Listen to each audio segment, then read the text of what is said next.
آپ یہ ڈاکٹر صاحب یہ فرما رہے ہیں کہ سسٹم کو تبدیل ہونا چاہیے، اسٹیٹس کو جو مینٹین رکھتے ہیں، جو رولنگ ایلیٹ ہے، جو یہ کہتے ہیں کہ ہم پیدا ہی حکمرانی کے لیے ہوئے ہیں، یہ 16 کروڑ 2 قدموں کے جانور ہیں جو صبح کو اٹھتے ہیں، ہمارے لیے کام کرتے ہیں اور شام کو جا کے سو جاتے ہیں اپنے آنے والے کسی اچھے دن کے انتظار میں۔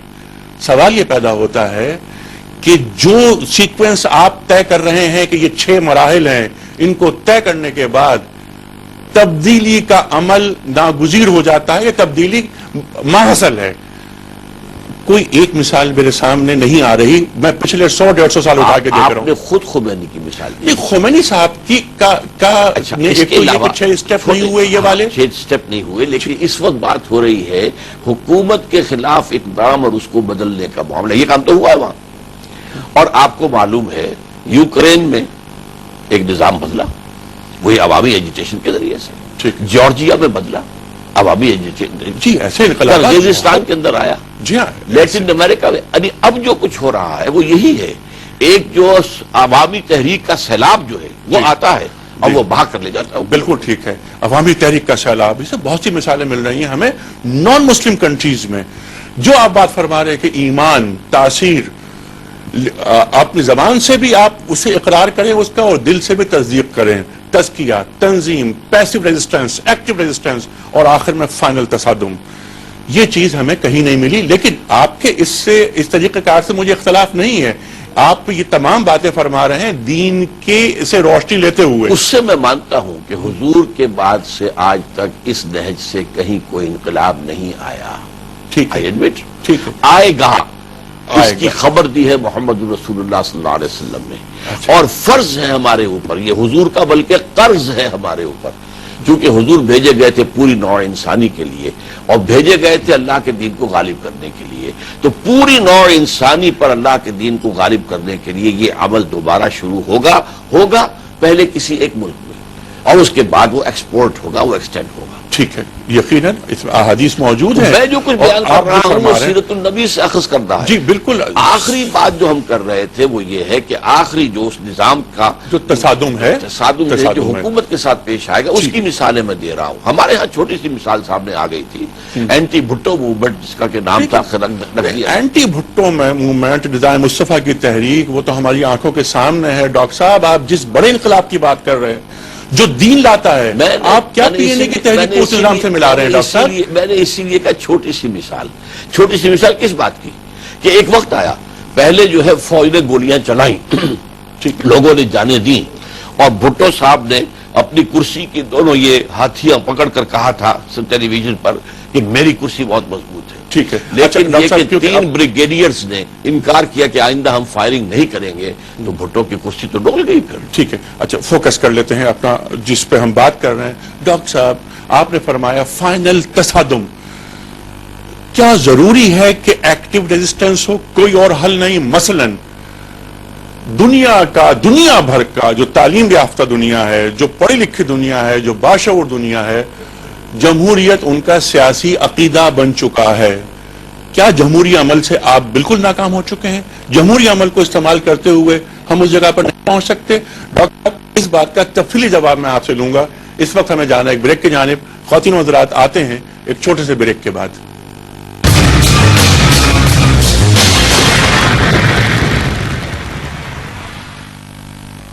ویلکم بیک خواتین و حضرات، آغاز رمضان اسپیشل میں ایک بار پھر خوش آمدید۔ تشریف فرما ہے محترم ڈاکٹر اسرار احمد صاحب۔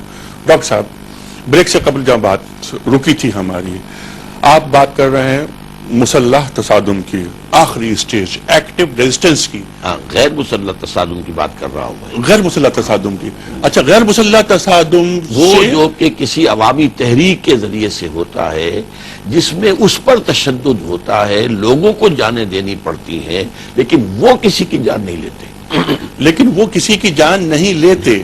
اچھا تو یہ بھی پیسو ریزسٹنس کی ایک شکل نہیں ہوئی؟ نہیں، پیسو ریزسٹنس میں تو یہ ہے کہ وہ آپ پہ ظلم کر رہے ہو، آپ کھڑے رہیں، لیکن اس وقت تو آپ نے ایڈوانس کر کے ان کے نظام کے خلاف تحریک چلائی ہے۔ اچھا آپ نے مطالبہ یہ کیا فلاں شے ختم کرو۔ ٹھیک ہے، مطلب ایڈوانسمنٹ اس حد تک کہ آپ سڑکوں پہ عوام کو لے کر آ گئے اور عوام نے گھیراؤ کر رہے ہیں، چند نعرے بلند کر دیے. لیکن آپ نے بات فرمائی تھی، جو مثالیں دی تھی یہاں پر، جیسے آپ نے گاندھی کی بات کی تھی، آپ نے سول نافرمانی کی بات کی تھی. تو یہ سول نافرمانی وغیرہ کی تحریکیں ہیں، یہ یہاں تک دین اس کی اجازت دے رہا ہے، بالکل دے رہا ہے، دین اس کی اجازت دے رہا ہے، لیکن خروج کی اجازت نہیں دیتا. جو آپ نے فرمایا کہ جب تک کہ اتنی قوت نہ ہو کہ یعنی مسلح جدوجہد کی بات ہو رہی ہے، اتنی قوت نہ ہو کہ یعنی آپ کو اپنی فتح کا 100% یقین نہ ہو جائے. یہ بات تو غیر مسلح کے ساتھ بھی ہے. اگر آپ نے صرف چند لوگ نکال کر سڑکوں کے اوپر جلوس نکلوا دیا تو اس سے کیا ہوگا؟ جب تک کہ اتنی طاقت نہ ہو کہ پھر وہ جو ایجیٹیشن ہے وہ نتیجہ خیز، وہ تو اسی وقت ہوگی جب طاقت کافی ہو. اصل میں جو بات آپ کہہ رہے تھے کہ کیا جمہوری عمل سے آپ مایوس ہیں کہ اس کے ذریعے سے یہ کام نہیں ہو سکتا؟ کیوں اور تصادم لازم ہے. کیوں تصادم؟ کیونکہ ہماری رولنگ اب میری بات دیکھیں ڈاکٹر صاحب، اچھا اس سے پہلے کہ آپ کا تفصیلی جواب آئے، میرا مدعا صرف یہ ہے کہ رولنگ ایلیٹ جتنی مسلمان ممالک میں ہے، جس طرح آپ نے فرمایا کہ وہ اسٹیٹس کو مینٹین رکھنا چاہتے ہیں، لیکن ہیں تو سب مسلمان، ان کے دلوں میں بھی کلمہ طیبہ کا نور موجود ہے. ان تک بات پہنچائی جائے جس طرح ہمارا ماضی ہے. بنو امیہ، بنو عباس، ہمارے علماء کرام جاتے تھے، ان تک بات پہنچاتے تھے. وہ ملوکیت کا زمانہ ہے لیکن وہ بات سنتے تھے، علماء کو طلب کرتے تھے، یہ عرض کرتے تھے کہ ہمیں ہماری اصلاح کے لیے آپ آئیے، اور وہ بادشاہ آنسو بہاتے تھے. تصادم سے گریز اگر کیا جائے، آنسو بہاتے تھے، نظام نہیں بدلتے تھے. نظام ملوکیت کا جو کا تو قائم رہتا تھا. ٹھیک، وہ تو وہاں پر جو ہے موجود رہے گا. آنسو بہا لیں گے، وقتی طور پہ تاثر دکھا دیں گے، آپ کی عزت بھی کر لیں گے، اور یہ بھی ہو سکتا ہے نصیحت کرنے والے کی گردن اڑا کر جو ہے وہ باہر پڑی ہوئی ہو. ہر طرح کی مثالیں ہیں، ایک ہی قسم کی مثالیں نہیں ہیں. ایسے بھی ہیں کہ جو شخص نے آ کے بات کی اسی وقت گردن اڑا دی گئی. لیکن یہ کہ نظام تو نہیں بدلا نا. دیکھیے جمہوری عمل جسے آپ کہہ رہے تھے، دنیا میں جمہوری عمل جو ہے میرے نزدیک انسان کے تمدنی ارتقاء کا بہت بڑا پھل ہے، بہت بڑا پھل. لیکن یہ کسی ایگزسٹنگ نظام کو چلانے کے لیے ہوتا ہے، اس نظام کو بدلنے کے لیے نہیں ہوتا. آج امریکہ کے اندر اگر دو پارٹیز ہیں تو کیا ان میں سے کسی کے نزدیک بھی امریکہ کا نظام غلط ہے؟